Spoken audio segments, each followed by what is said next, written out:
The European Union announced Thursday the one-year extension of its unilateral coercive measures against Venezuela. Iran registered on Wednesday 462 deaths related to COVID-19 and 11,780 new cases, both the highest daily figures since the outbreak of the disease in the country. 15 Asia-Pacific nations are set to sign an enormous free trade deal at an online summit that started Thursday. Hello, welcome to From the South. I'm Gladys Quesada from the TeleSUR headquarters in Havana, Cuba. We begin with the news. Stay with us. The European Union announced Thursday the one-year extension of its unilateral coercive measures against Venezuela. The EU made the announcement through a statement. The decision comes a few weeks before the Venezuelan parliamentary elections scheduled for December 6. The European Union pointed out that the coercive actions include an arms embargo and the prohibition of entry to over 30 Venezuelan officials. The bloc, along with the United States, recognized Juan Guaidó in his self-proclamation as president in charge of Venezuela. Since then, the EU has maintained and intensified unilateral coercive measures against Venezuela's constitutional government. The EU unilateral coercive measures against Venezuela are a violation of international law and grossly interfere in Venezuela's internal affairs.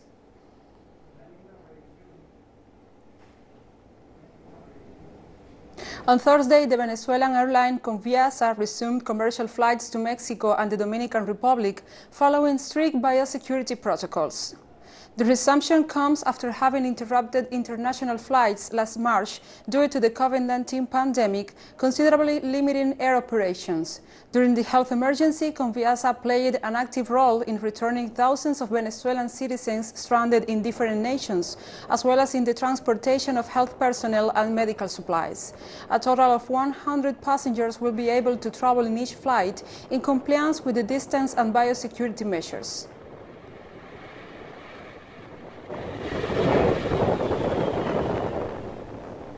The National Emergency System of Uruguay confirmed 80 new COVID-19 cases in the last day, the highest number in daily cases since the beginning of the pandemic.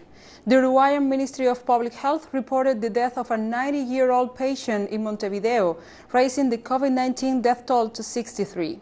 The health authorities said over 4,300 COVID-19 tests were conducted in the last day, setting also a daily record of the number of tests. To date, Uruguay registers over 3,700 infections.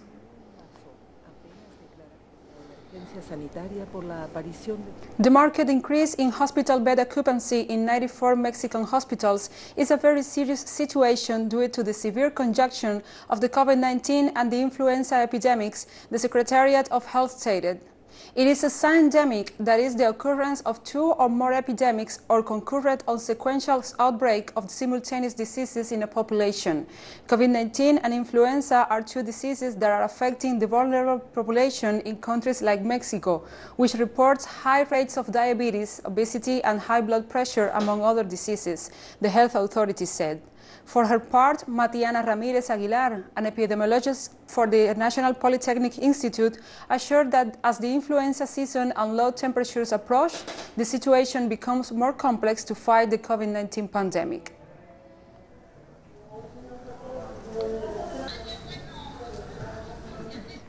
Prime Minister Manuel Marrero and the authorities of Ciego de Ávila, he urged them to strictly comply with biosafety protocols in tourist facilities to avoid a possible COVID-19 outbreak. Upon addressing the Provincial Defense Council meeting in Ciego de Ávila, Marrero called to be more demanding with travelers who arrive at Jardines del Rey destination regarding security and protection measures. He recognized the work done in the territory to control the SARS-CoV-2 coronavirus, reducing cases and decreasing the incidence rate in the last 15 days. Marrero was also interested on how the recovery of the damages caused by heavy rain attributed to Tropical Storm Ida continues as it passes through the territory.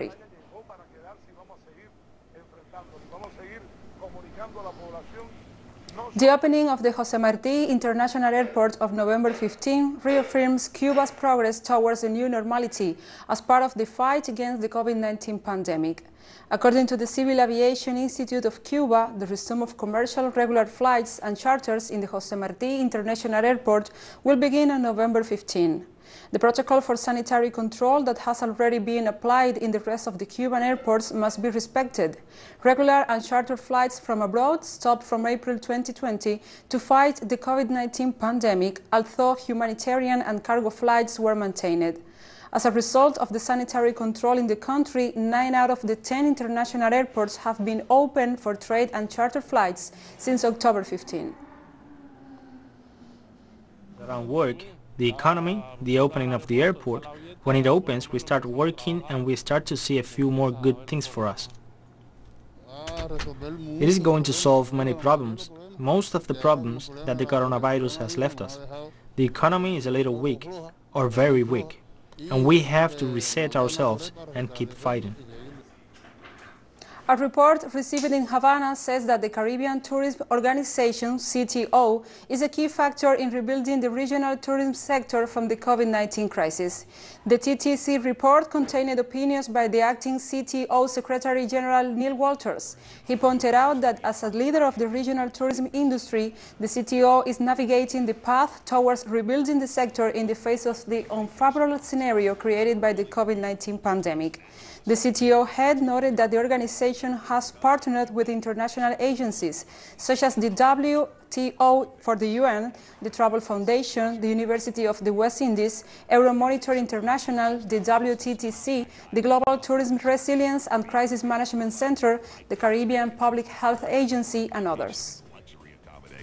Then you can find it on our lush platinum West Coast. Enjoy all. In Argentina, relatives of the 44 crew members of the Ara San Juan submarine denounced former President Mauricio Macri for aggravated cover-up. The accusation also rests on the former Minister of Defense, Oscar Aswad, as was formalized after Rear Admiral Enrique López Maceo stated that both of the search group and the former Argentinian president knew the location of the missing submarine since December 5, 2017. However, both decided to conceal the information for months. Relatives of the deceased crew members decided to take legal action on the eve of the 3rd anniversary of the disappearance of the submarine, which occurred on November 15, 2017. Tarde, y pese a que 13 países colaboraron un mes después de... And we'll go now to a short break. Follow us on Twitter and stay with us.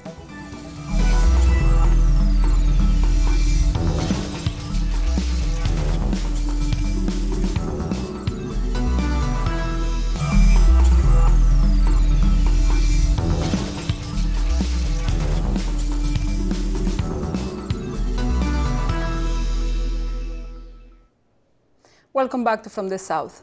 Iran registered on Wednesday 462 deaths related to COVID-19 and 11,780 new cases, both the highest daily figures since the outbreak of the disease in the country. Sima Sadat-Lari, the spokesperson for the Iranian Ministry of Health and Medical Education, said during her daily briefing that 3,339 of the newly infected were hospitalized. The total number of confirmed cases has surpassed 715,000 in Iran, where the epidemic has by now claimed 39,664 lives.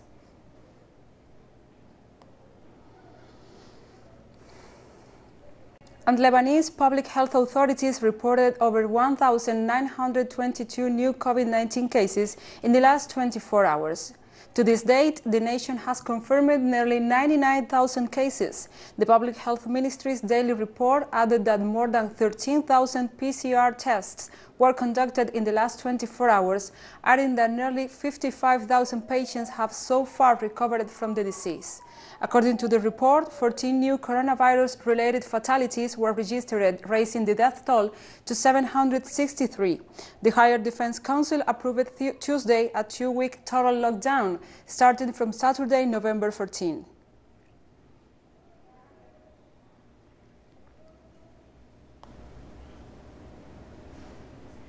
And India registered more than 48,000 COVID-19 cases in the last 24 hours. According to the Ministry of Health and Family Welfare, the total number of infections in the country has increased to nearly 8.7 million confirmed cases. To this date, India registers more than 128,000 COVID-19 related fatalities. The country's surge of infections occurs amidst preparation for the holiday season and high air pollution in New Delhi.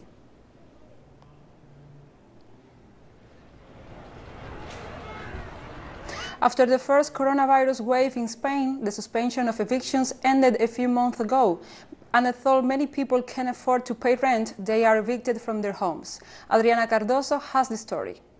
The Spanish government argued that the evictions have been suspended since the beginning of the pandemic, an argument that contradicts the reality of dozens of people like Georgina, who lost her home in September. I have not had an answer for 2 months. The only answer I have had is a hotel, but a hotel is not a home, it's not a house for a child. The temporary suspension on evictions ordered by the government expired in June. Since then, no legislation has been passed to protect the right of housing. Different organizations have marched in front of the Lawmakers' Congress to demand, at least, a new moratorium. Evictions still are an extraordinarily dramatic reality. The information indicates that we are reaching 215 evictions a day. One of the claims of the housing movement is the regulation of the rent price. It seemed that some political groups had supported the state budget because it was going to include this regulation. Finally, only one agreement has been approved to legislate on this issue in the upcoming months. According to We have been a little surprised because they have told us that they are going to include it in a housing act 4 months from now. But we know that this is a strategy to gain time, that they are going to come up with something to make this longer, or simply to make this regulation weaker. To the tenants' union, half of all families living on rent spend over 50% of their income to pay for the house. That's why controlling the price of rent would drastically reduce evictions. The government is looking into it, but they are talking about removing what they consider private home renters from the regulation. But they consider a person to be a private entity when he or she owns 10 houses and declares them to the tax authorities, not as a company but as a legal entity. But that's not a private entity. A person who owns 10 houses is a professional. The need to protect housing rights in this second wave of coronavirus is becoming more urgent than ever. For social organizations, the solution is to suspend evictions, regulate the price of rents, and increase the public housing stock. Ida was downgraded to a tropical storm Wednesday afternoon from a Category 1 hurricane, but Florida's west coast remained under hurricane watch. After briefly becoming a hurricane Wednesday morning, Ida has weakened and is now a high-end tropical storm with 70 miles per hour sustained winds. The storm is already bringing heavy rain along the west coast of Florida, and tornadoes are also possible as the bands of Ida continue to move onshore. The U.S. government declared that an emergency exists in the state of Florida and ordered federal assistance to supplement the state's response efforts due to the emergency conditions resulting from Hurricane Ida.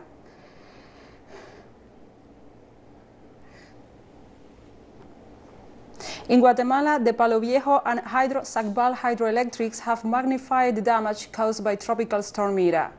According to the Ixil region's residents in the north of Quiché province, the dams, whose waters joined Ida's precipitations, have intensified landslides on the territory of the communities, devastating large areas, and have muddied the waters of which the region's residents depend for their livelihood.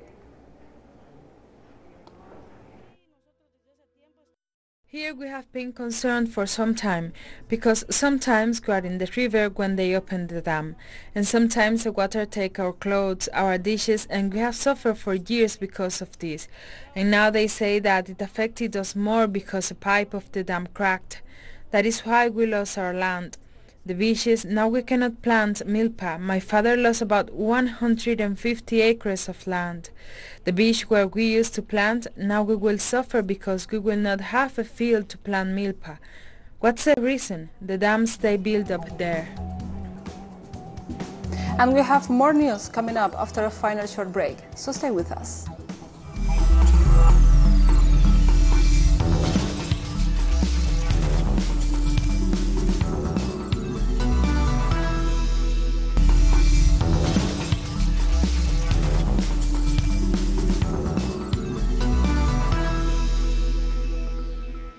Welcome back to From the South.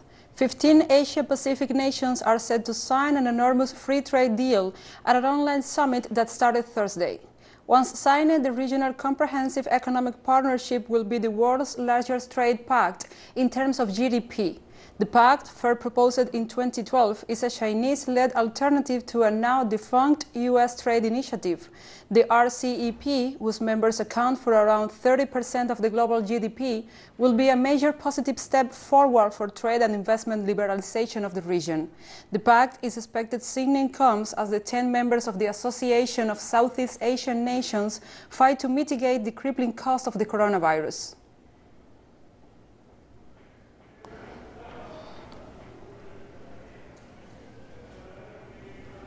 Đầu tiên là báo cáo với tất cả quý vị là cái chương trình đó, thì chúng tôi đã chuyển đến tất cả các nước.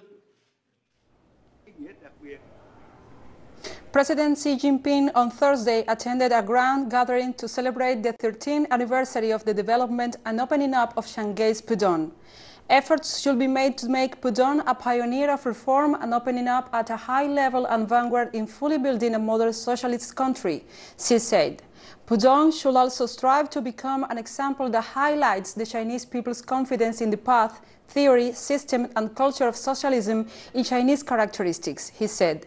3 decades ago, the CPC leadership stressed taking Pudong's development and opening up as a lead to further open up cities along the Yangtze River and building Shanghai into an economic international financial and trade center as soon as possible to drive new economic leaps into the Yangtze River Delta and the entire Yangtze River Basin.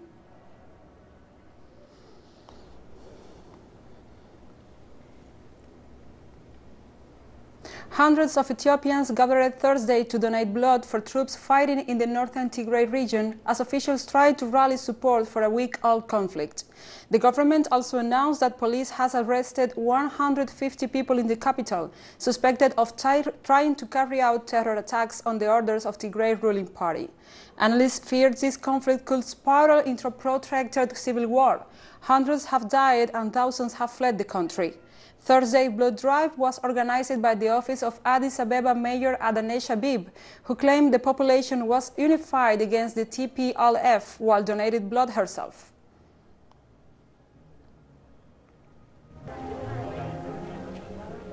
The alleged financier of the 1994 Rwanda genocide, Felicien Kabuga, pleaded not guilty as he makes his first appearance at a court after a quarter of a century on the run.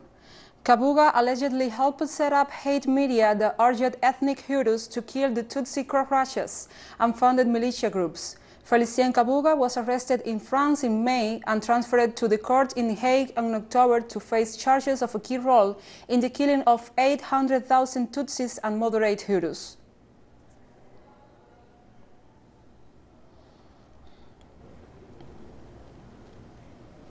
The Russian and Turkish defense ministers signed a memorandum of understanding for the creation of a ceasefire observation center in Nagorno-Karabakh.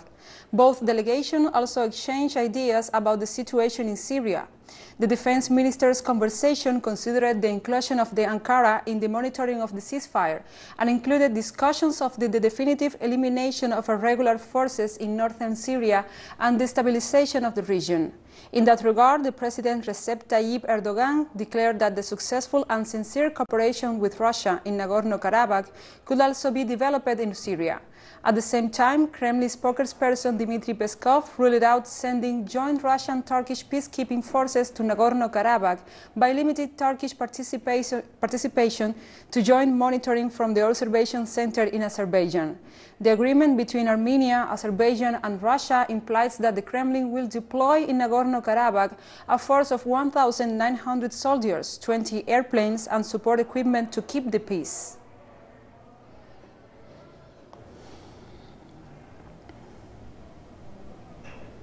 In Poland, there have been riots and confrontations between the police and ultra-right-wing militants during a demonstrations in the capital city of Warsaw to mark the anniversary of the independence. Security forces have deployed a large number of agents and have secured the area. The demonstrators carried flags and banners with the slogan, "We are defending our civilization." The agents have used tear gas in response to the throwing of stones by demonstrators. Warsaw mayor has prohibited the demonstrations to avoid contagion from COVID-19.